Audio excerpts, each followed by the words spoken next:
Okay, hi everyone. We're going to get started. Welcome to the this month's webinar from ContentBacon, Conversion Strategies for Your Content. Thank you all for showing up and attending. We appreciate your time. We are recording this webinar. My name is Dave Custon. I'm one of the co-founders of ContentBacon. I'm here with my partner and also co-founder of ContentBacon, Wendy Lieber. Good afternoon, everyone. And we are on a mission to make it easy for companies around the world to create, distribute, and promote tasty custom content. The reason for that is more content equals more opportunities, improved SEO, better brand positioning, and ultimately more sales. And that's really what we're going to talk about today.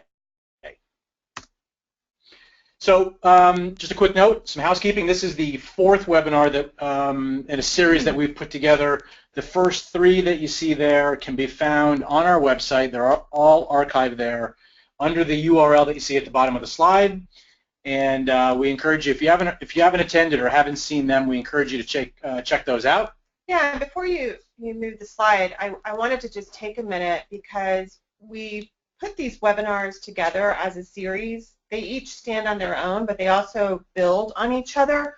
So I wanted to just take a quick minute and recap a couple quick things from each so you see how this all works together. So the first webinar we did was on your marketing is doomed if you aren't doing these 4 things.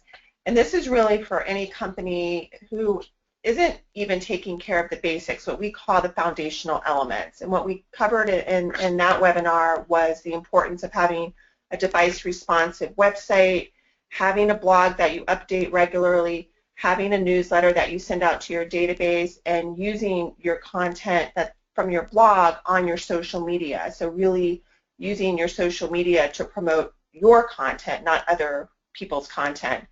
So then that led into webinar 2, which was, okay, well, how do you create really great content? And we went into a lot of detail on how to come up with ideas, where to come up with ideas, how to make sure the ideas you come up with are things that your customer wants and is searching for, and how to put that into action. And then webinar 3 was, great, now I'm doing all this, how can I make sure it's getting seen? So we really focused on webinar 3 and how to get more views and how to really make sure that the content you're creating is getting pushed out to the right outlets and that you've got the right people coming to view your content. So then this webinar really kind of ties all that together, which is the ultimate goal of doing all this, is how do you turn that into leads, prospects for your brand. So on that note, some things to expect today. So we're probably going to do another webinar. We're going to do more webinars, but relative to this one, we'll do another one that digs a little deeper, because this one is really sort of just a high level, how to get started, how to get educated on sales funnel, conversion funnel type language, if you will, and type tactics. So today we're going to talk about how to build a sales funnel using your content, understanding the buying mindset of your visitors, and developing content for every stage of the conversion funnel. So the first, I guess, how is content linked to conversions? We wanted to share some stats on really the way most customers are buying from you, and whether you're in a business-to-consumer business or business-to-business, people go online to do their research. And so this statistics, buyers go through about 57% of the purchasing process before they ever talk to anyone, is such an important thing for companies to realize, because this is all, again, relatively new. This wasn't necessarily happening 10 or 15 years ago. Today, this is where people go. And inbound marketing, which means it's people that are coming to you through your different sales channels, are delivering 54% more leads into the marketing funnel than traditional outbound marketing. We know that what worked before doesn't work now. People have ways to filter out what they don't want. So things like cold calling that used to be a super effective way to generate new leads, it's it doesn't have the same results today because people know how to filter that out. And using inbound tactics saves an average of 13% in overall cost per lead. So again, content is the foundation for all of this, and we're going to go into a little bit more about how that all works together. So think about that first stat there for just a second, and think about the car buying process and how, I'm going to guess that the process is the same for most of us or a lot of us, which is, for me, when I'm about to buy a new car or lease a new car, I spend some amount of time researching, reading. I've already decided on what I'm going to get before I even go to the dealership. I know what I'm going to purchase or lease, and I think that's representative of how most, if not all, purchase decisions are made. So just think about how your own behavior is similar to all the other consumers or buyers out there of business services or other consumer services. So just to start with the basics, what is a conversion? And it's at the point at which a recipient of a marketing message performs a desired action. So getting someone to open an email, getting someone to click on a download and fill out a form, signing up for a webinar, those are all different ways of converting someone. And of course, buying your product, which is the ultimate conversion. So this form at the bottom, it's actually a pop-up form. You're on a site, this form pops up, and the conversion here would be someone puts in their email address there and clicks the yes, get me more leads button. That's a conversion for this particular company.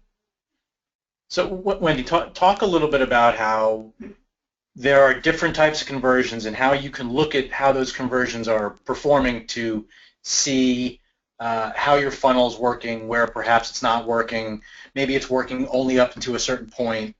Yeah, so for instance, we were meeting with a client yesterday who they were promoting a webinar series, had a really great landing page. We're getting 600 people went to the landing page, and they got 2 people sign up, so super low conversion.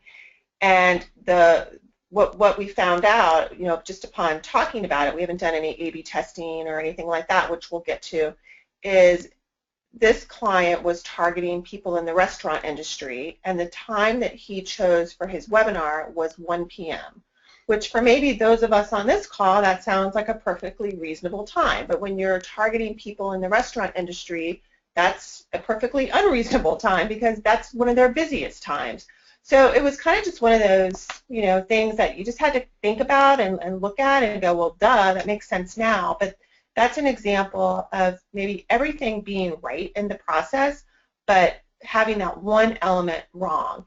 And I don't know that that's the only thing that's wrong because, again, we haven't tested it, but those are the kind of things that when you are thinking about conversion from a strategic level, you start to realize that you need to, you really need to have kind of an overall holistic view of what's going on. You need to understand who your customers are.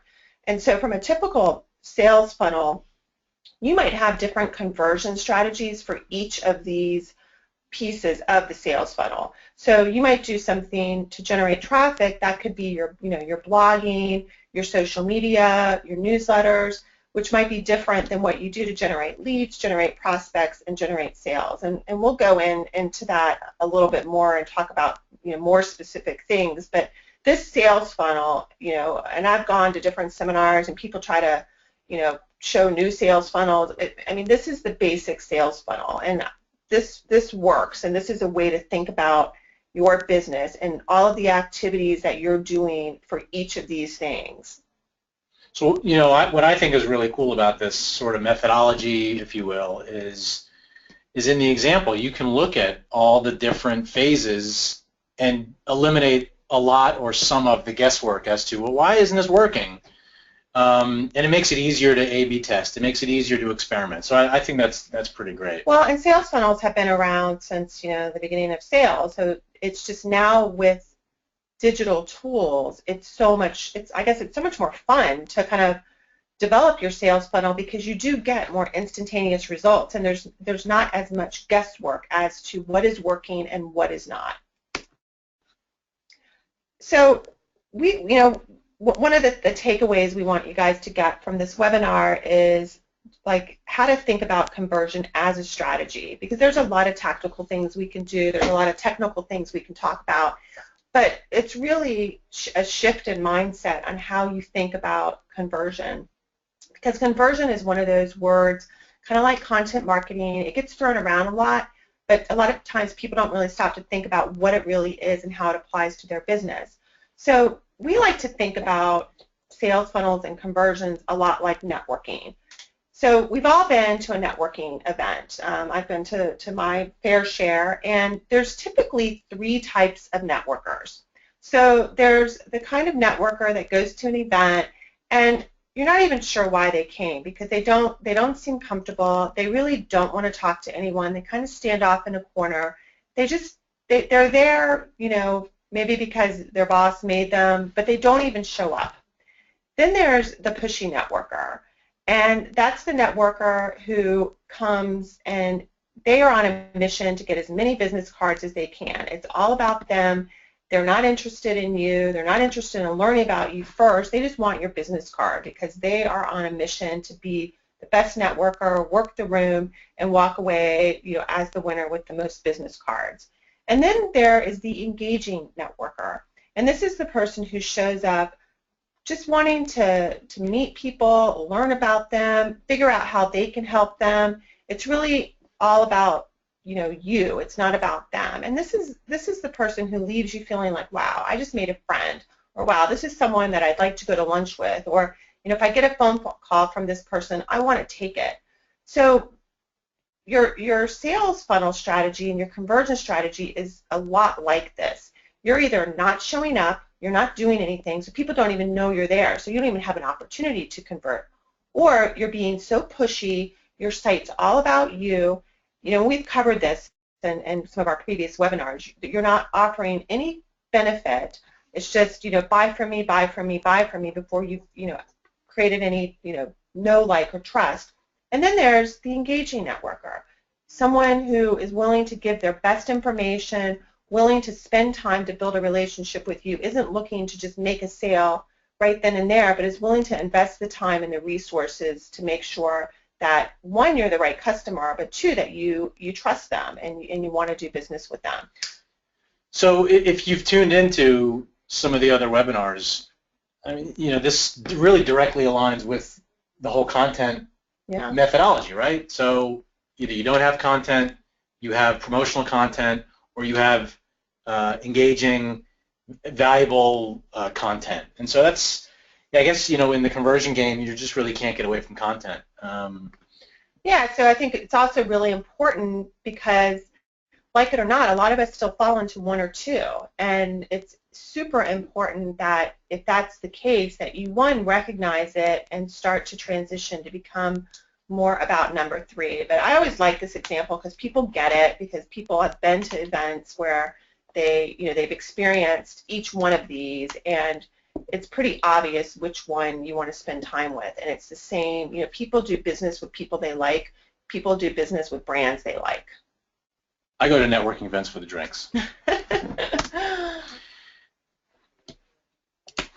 Okay, so why content? We kind of just touched on this a little bit, and in the 21st century business model, the traditional means of advertising or promotion are still in play, obviously, and they're in play for very big brands, as well as smaller brands on a smaller scale. But content, when done well and when done regularly and consistently, helps you get found easily. There are all these benefits here. But at the end of the day, it's a really great way, maybe the greatest way, to bring people into your funnel, down to the very, very tip there of that funnel, which is to generate sales, which is to have a conversation. And ultimately, someone has to have a conversation with a salesperson or a customer service representative. And that's where content and conversion strategies lead those customers and prospects. Yeah, because we covered this, I think, in our second webinar, and one of the reasons why I wanted to highlight this again is because I think it's so important to get that this is the business model for today. It's like this now, and if you're not if you don't have these kind of things in place, if you're not thinking about your business like this, and I don't care what kind of business you have, I don't care how traditional, you might have a traditional manufacturing, brick and mortar, this still applies. And so I just really want people to get that this is the 21st century business model that you really have to understand and embrace. And again, these are just the components of it. When we talk about building a digital platform, it includes all of these things, and all of these things lead to conversion, but you've got to start with these things. You have to understand these things. A lot of times people want to just like jump to the conversion, like, okay, how can I get more sales? What can I do? Like they'll start, placing Google ads, or start doing, Facebook has all these great easy ways now to boost posts and to place ads, but if it's not done with a strategy around what are you providing in return, maybe you're placing an ad that's getting lots of clicks, but you're taking them to a page that has nothing on it that pertains to what you've got in the ad, or just is done really poorly, and it's not going to deliver the kind of results you want. So just thinking about your digital platform and how you use content to deliver your message is just so important today. I can see how the advent of all these different digital platforms or digital channels has been somewhat of a blessing and a curse for so many companies, because there was a period of time where these didn't exist, and therefore if you weren't on them, then it didn't matter, right? Right. So now that they're in existence, you have to be on them, but it's not just enough to be on them. You must be on them and be relevant. 10, 15 years ago, you could be on them and not be relevant with any kind of messaging, and no one would really think much of it. But now when consumers and buyers do research, they look for you on these channels, and if you're not there, there's an implication. If you're there and the content is a year old, there's yet another implication. And if you don't show up at all, then that's maybe the worst. I don't know. Yeah. I mean, there's people kind of react differently to different things, but the fact is, the reality is, this is the model, this is in existence, and you have to show up, and you have to show up in a relevant way. Yeah, I mean, and again, just kind of talking about like the impact. So again, we had a client meeting yesterday, and we were doing some brainstorming, and one of the takeaways was 60% of his customers view his website from a mobile device. Well, guess what?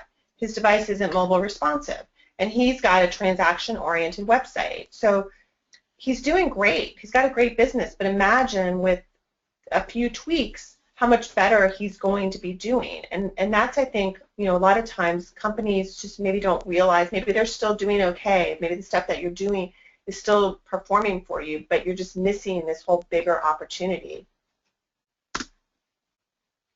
So we're now going to start to dig into what are the various steps to building a effective conversion strategy. So the first one is to determine what your conversion goals are. And you can't do this if you haven't done some of the work already. So going back to webinar 2, you have to have a clear understanding of who you're trying to target and develop that customer avatar. Because if you don't know that, you won't be able to understand, well, what kind of conversion goals do I need to have? So assuming that you've done that and you really understand who your customer is, these are some of the types of conversions that you can have. So if you've got a blog, which I'm assuming you all do, different ways to determine is your blog performing is setting up goals around comments, page views, subscription, which is like, sign up to make sure you get, our latest updates, social media shares, or click through to the product pages. If you're an e-commerce site, I mean, obviously the obvious is if someone purchasing, is someone signing up for a subscription, have they reviewed or rated a product, have they shared it on social media. Branding. There are a lot of companies that, they just simply want to make sure they have a strong online presence. They're not necessarily looking to sell anything. They just want to make sure that they show up and that their brand looks strong, and that if someone's checking them out, they are building trust and credibility. So for that, your goals are around page views, downloads of different things you're offering, social media shares. Again, you can have, and companies can have all of these. Like you might have a retail store online where you've got a blog and you have a customer support. So you can have a lot of different conversion goals. Customer support, Again, you can see there what the conversion goals are, and then lead generation is, form submission. That example I showed before of someone putting their email address in to get something in return, they go into a database where then they begin to receive automatic emails to keep them engaged and to determine if they're going to move along the sales funnel. Step 2 is determining the buying stage. So different people are visiting your site for different reasons and at different stages of the buying cycle. So again, you have to understand what that is and what's driving them to the site and what they're looking for. So sometimes people are just looking for information. They're looking to get educated. And blogs, ebooks, downloads, webinars are a great way to convert those visitors. Maybe they're ready to purchase. So you want to make sure you've got it easy. I mean, I've been to sites before where, a lot of times at night I'm surfing around. I'll go to a site ready to buy something and they don't have a PayPal as part of the buying process. And I'll bounce off because I don't feel like getting up, getting my purse, finding my credit card information. So those are kind of, simple things that, that can really alter your conversion rates. People might be looking for questions. They might just be looking for validation, checking you out, where having trust factors, maybe like Better Business Bureau or whatever trade organizations are important in your industry, testimonials, media mentions. Maybe they're just looking for what's new, what's current, so news and events or new offerings. And it's also important to determine how they like to consume content. Do they like to read? Do they like to view video? Do they like infographics? And maybe it's a combination. So this is super important to think about in your overall conversion strategy. Then the third piece, and this is a little bit more technical, but it's super important, is setting up your Google goals. So within your website, Google has the back end and Google Analytics where you can actually set up goals. So all of those things I just mentioned, you can set up in Google, which allows you to track it, and more importantly, it allows you to see what's happening. So that example I just mentioned, if that company had a Google goal set up, they might see that a lot of people bounce out right before the purchase. And they might, after reviewing, maybe talking to some customers, maybe doing some A/B testing, if they were to add the PayPal option, that could drive their conversion way up. So setting goals is a way to track and measure how you're performing in relation to your conversion goals, but also kind of look from a sales funnel standpoint, like how people are entering, how people are exiting, so that you can start to learn maybe where you're missing some opportunity and start to tweak that.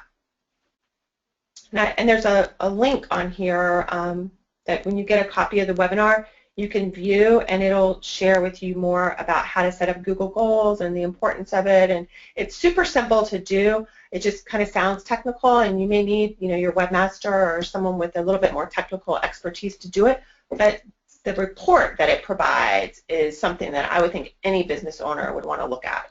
And all of you do have Google Analytics set up, right? Right.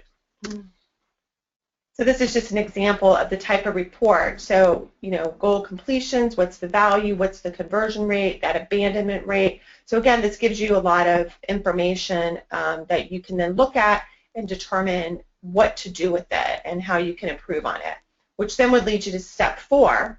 This is the exciting stuff. So A/B testing. So you have to have enough traffic to do A/B testing. So again, you can't kind of jump to this if you haven't done some of the foundational stuff. But A/B testing basically compares 2 versions of an offer of a web page to see what performs better. And what happens is there's software that you use, so the visitor has no idea. They show up, they either see version A, version B. The software is monitoring what gives a better conversion rate. After a certain point, after a certain amount of traffic, a winner is declared, that page goes up, and then you can kind of repeat the process. And you can test all kinds of things. You can test headlines, you can test buttons, you can test particular copy, you can test placement of things, you can test color of things. but it's really tiny differences in conversion lead to big results. Yeah, there's so many studies and white papers online about just the color of a button, and there's psychology behind all of it, and there's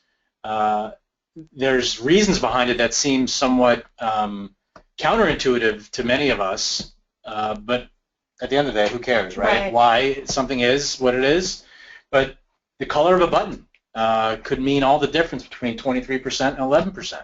And when people will sometimes ask, like, oh, is this a good website? I mean, my answer is always, well, does it perform? Does it convert? Yeah, does it convert? Does it perform the way you want it to perform? Because I've seen websites that look horrible that I would never think are good that perform crazy. Right. So this is so important, and you can test everything. You can test emails, you can test subject lines.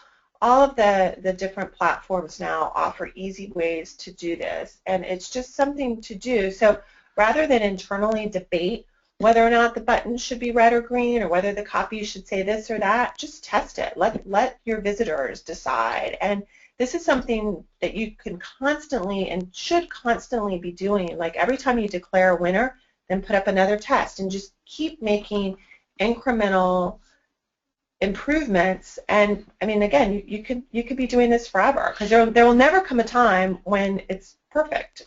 Speaking of forever, I mean, I think we're well past the time of is it a pretty website? Yeah. Candidly, I don't really care. I want it to perform. I think there's still a mentality with a lot of companies where they're still just looking for the pretty website, because they feel like they need to check a box to say that they have a website. But it's such an important part of your business model, or any business model. It's your store, right? We look at it as your store. Even if you have physical retail locations, your website is likely the first interaction a customer, or rather a prospect, will have with your company. I want mine to perform, so I don't care if it looks pretty. Yeah, I mean, just like speaking about like retail locations, I mean, that's where having an email list and sending out constant information, sharing with them what's new, giving them special promotion codes. There's so many ways to convert. So it's not about just converting prospects. I think a lot of our conversation in these webinars sometimes feels like we're always talking about how to generate new. And there's so much you can do with your current customers. So converting current customers into doing more there's again low-hanging fruit, where if you have a new product offering or something that you probably haven't shared with them, you can set up campaigns just for that purpose and convert your current customers, or just see what they're clicking on and share with them new information. And your open rates, like those are all conversion rates that every company should be really interested in. So speaking, we said forever. This can go on right. forever. But it's true as it relates to step 5 here, which is rinse and repeat, and you are never done. And so this in my opinion feeds directly, or is related directly to one of the mantras that we have here, which is make it bad, make it better. And what we really mean by that is get started and do it, because you are never done. And so there's a learning component, tweaks and adjustments, measurement, do it again, and keep doing it until you're just killing it on your website with positive results. Well, and just like marketing teams and sales teams, when you're out speaking with customers, I mean, most of us don't just have one spiel that we've stuck with, and that's all. We learn as we go. We learn what resonates with our clients. We're constantly changing our pitch so that it's stronger, it's more impactful, and your web presence, your digital platform is the same. It's not like what worked yesterday is going to continue to work. So, and the beauty of testing is that every time you test, you learn, you get new insights, and you learn things about your customers that you are never going to figure out, between your ears. You are going to have to get data to help you with this stuff, because stuff will surprise the heck out of you, and the only way you're going to get to that is through A/B testing, which then you just keep getting better at, and it's you know, it's this continuous circle. You know, learn, build, Sorry. and measure. So just to kind of summarize the 6 factors of a successful conversion strategy, and we've been talking about all of these things all along through our webinar, is value proposition. You know, what is the overall perceived benefit, and what are those perceived costs and benefits that make up your value proposition? What's the relevance? You know, how closely does the content on your page match what your visitors are expecting to see? I mean, it's so important. And how closely does it match their needs? It's not what you want, it's what they want. Clarity, how clear? You know, how clear is it? How clear is the call to action? Again, this is something that can continually be worked on and tweaked. Anxiety, are there elements on your page or that are missing from the page that create uncertainty in your customer's mind? Distraction. I mean, again, this is something that a lot of companies do. They try to put everything on a page, and they want to have 10 different calls to actions. They don't want, they don't want a visitor to miss anything, but that could be super distracting. So you really want to look at what's the first thing they see, and does it help or hurt your main purpose? And is there anything on the page that is distracting them? You know, we get distracted very easily. And then urgency, why should they take action now? Are there any incentives, offers? I mean, I know sometimes, and again, the more like you learn about this stuff, the more you start to catch the stuff. So, you know, I get a little bit skeptical, but it still works on me. If I go to a shopping cart and then maybe I'm going to abandon it and something will pop up, you know, like, hey, you know, if you order now, you get an extra 10% discount. You know, those things work. So, you know, you can create ways to create more urgency, or, you know, I know we've all seen offerings where it's a special and it's only going to be, you know, around 9 more days, 8 more days, 7 more days. So those things, again, they work. And I think as you're looking at your conversions, you should really keep this checklist close by and have this conversation to determine that you've got all of these elements in place. So just to kind of summarize what we talked about, you know, a conversion is simply getting someone to respond to your call to action. And remember, conversion strategies are a lot like networkers, so I think it's important to keep that in mind. It's something everyone can relate to, and really, you know, be honest about what type are you? You know, what type of networker, what type of brand is your company? And that strategies that may have worked for you before, they don't now. I mean, you've got to have a 21st century business model, which starts with your digital platform. And the steps to a successful conversion strategy are: 1, determining your conversion goals, which again starts with understanding who you're targeting, determining what buying stage they're at, and making sure that the content matches that. So if they're just in education mode, you don't want to be pummeling them with promotional messages.